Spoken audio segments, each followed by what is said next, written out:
que a gente quer é falar sobre o Cabaré em Chamas. Coloca aí, Matheus. Ontem teve posse no BNDES, eu falei que Lula ia falar e ele falou.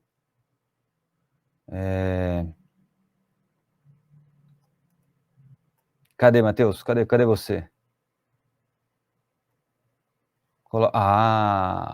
Olha, não era essa a primeira, mas vamos começar com essa, vai. Matheus tá a fim de me derrubar hoje, tô sentindo, era a do Lula. Vamos começar do começo, vai, volta.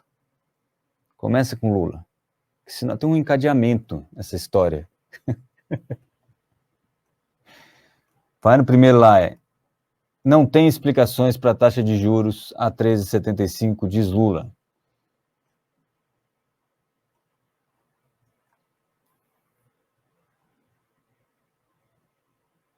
Olha o pessoal aqui elogiando a entrevista com o Marcos Mendes, Regina, Leonardo Rodrigues dizendo que foi uma aula de economia, uma aula de política também.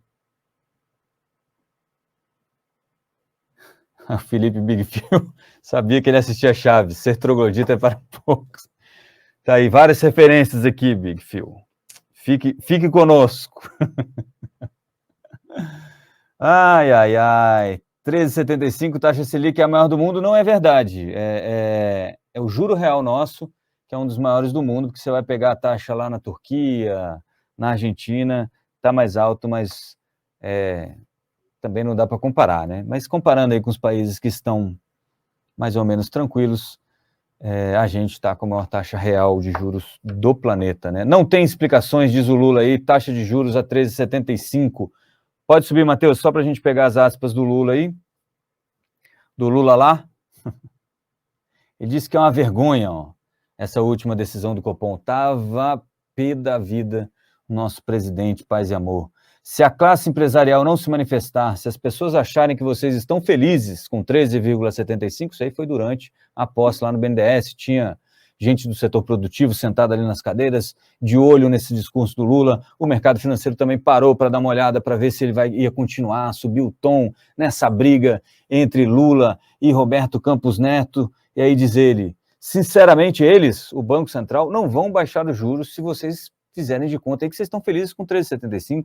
E aí diz ele, é só ver a carta do Copom para a gente saber que é uma vergonha esse aumento de juros e a explicação que eles deram para a sociedade brasileira. E o presidente ainda disse que tem uma cultura de viver sob juros altos, pode subir aí, ó, com juros altos, que não combina com a necessidade de crescimento que nós temos. E aí, fala sobre o BNDES, a gente vai falar sobre o BNDES daqui a pouquinho também. Ele fala que o BNDES pode prestar um serviço extraordinário para que a taxa de juros caia de onde está. Não tem explicação para que a taxa de juros esteja 13,75. Como eu vou pedir para que o Josué Gomes, que é o presidente da Federação das Indústrias do Estado de São Paulo, fazer com que os empresários ligados à Fiesp invistam, se eles não conseguem tomar dinheiro emprestado com essa taxa de juros? É difícil, né, gente? É aquilo que a gente falou. E hoje, na ata do Copom, tem uma passada de pano do Roberto Campos Neto, hein? Tem uma passada de pano, já vou mostrar para vocês.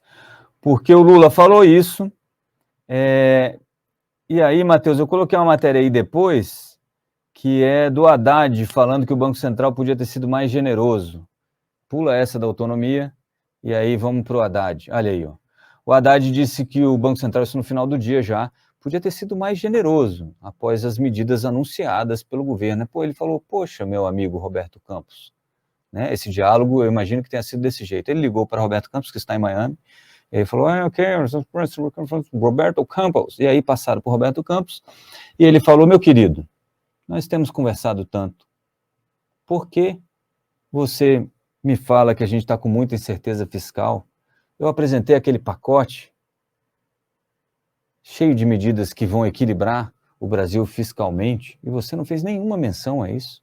Poxa, assim fica difícil de defender você. Levanta aí um pouquinho, ô Matheus. E aí, como não vai perder a chance, né? Tem que culpar o governo anterior, então nós não vamos, em 30 dias de governo, disse o nosso querido Haddad, resolver um passivo de 300 bilhões que foi herdado do governo anterior. mas nosso compromisso é com o equilíbrio das contas. E anunciei no dia de 2 de janeiro que vamos perseguir por resultados melhores. E nesse particular, eu penso que a nota, né, o comunicado do Copom, poderia ser mais generosa com as medidas que já tomamos.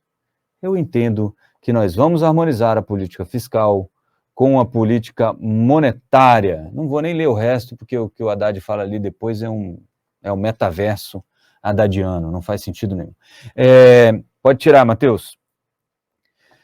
Então, teve esse negócio, o Haddad fez essa sinalização, falou com o Roberto Campos, tudo isso está lá, a ata esperando para ser liberada hoje, às 8 da manhã, já foi liberada, inclusive, a gente vai falar sobre ela daqui a pouquinho, mas eu quero dizer uma outra coisinha, né? Toda essa confusão, ela afeta, obviamente, as expectativas de juros. Por quê, gente? Por quê? E a gente sempre fala disso aqui. Porque a incerteza tem um preço, a instabilidade tem um preço. Quem paga somos nós, não é mesmo?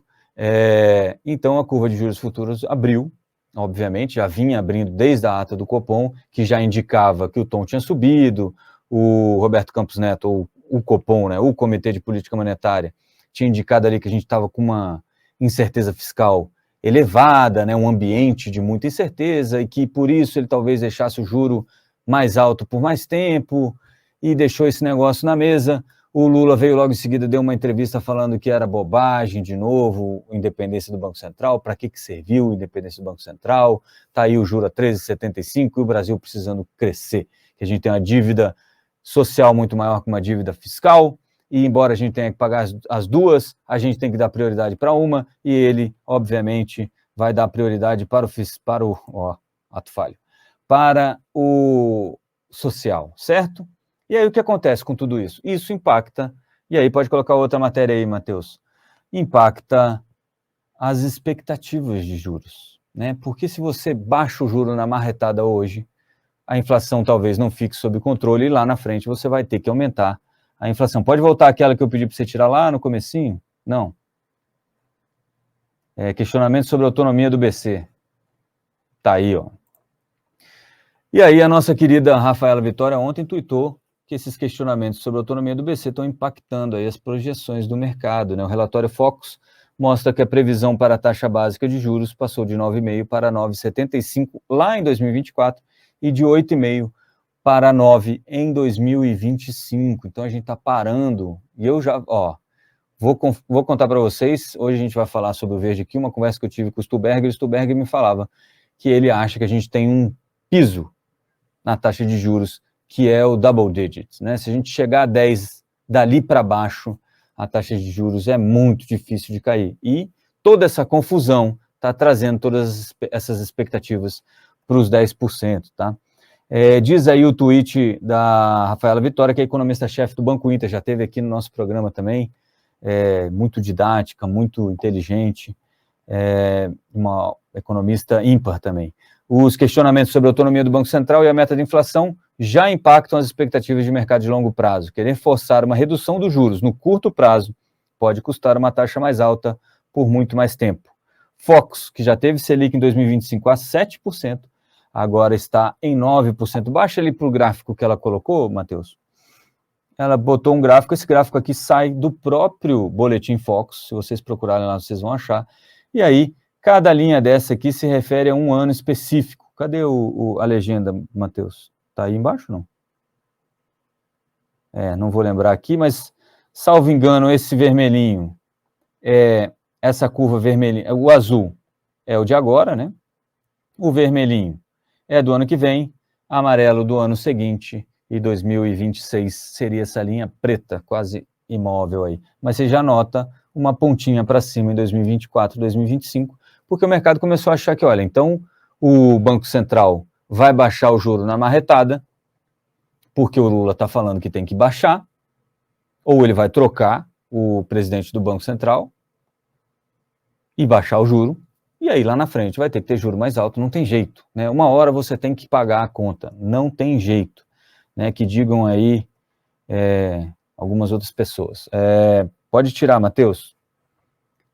Então, beleza, a gente teve tudo isso e agora eu vou pedir licença para vocês para ler um pedacinho. E aí, o que aconteceu? Lembrem-se que aí no meio do dia, o Haddad deu aquela sinalização falando, olha, pô, podia ter sido mais generoso com a gente, hein, Bob Fields, né? Tá lá em Miami, né? Bob Fields, grandchild, você poderia ter sido um pouco mais generoso com a gente já apresentou aquele plano super bem intencionado de fiscal e você não falou nada. Eis que, entre o comunicado do Copom e a ata que saiu hoje às 8 horas, aparecem 2 menções ao Ministério da Fazenda. Vou ler aqui a que eu acho que é mais importante, a outra é falando sobre o questionário lá, o QPC, questionário de... Como é que se fala? Tá aqui, ó, questionário pré-Copom. E aí estavam falando que o orçamento federal, o déficit teria diminuído um pouquinho, e isso talvez tenha sido obra do realinhamento de expectativas em função do pacote fiscal. Mas, além disso, diz aqui os nossos amigos do Copom, vou colocar esse óculos aqui, é só para fazer charme, viu, gente? Ainda novinho, não tem esses problemas. Vamos lá. No que tange aos estímulos fiscais, o Copom seguirá acompanhando seus impactos sobre atividade e inflação e reforça que, em ambiente de hiato do produto reduzido, o que é isso?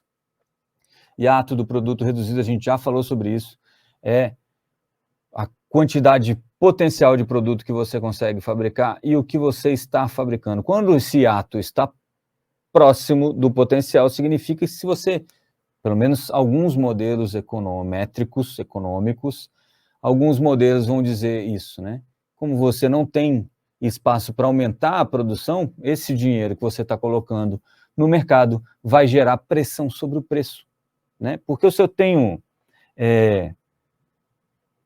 10 teclados para vender e 10 pessoas com capacidade para comprar, é um preço. Se eu tenho 10 teclados para vender e 100 pessoas com capacidade para comprar, eu vou acabar leiloando isso mais cedo ou mais tarde e buscando um preço mais alto. E aí os 10 primeiros da fila lá, os 10 primeiros tiverem um poder aquisitivo maior, vão pagar. E vão pagar um preço mais alto, porque eu também, né, quero ganhar o meu dinheirinho produzindo os meus tecladinhos. Então, é isso que ele está falando do hiato do produto. Então, segue aqui o Copom.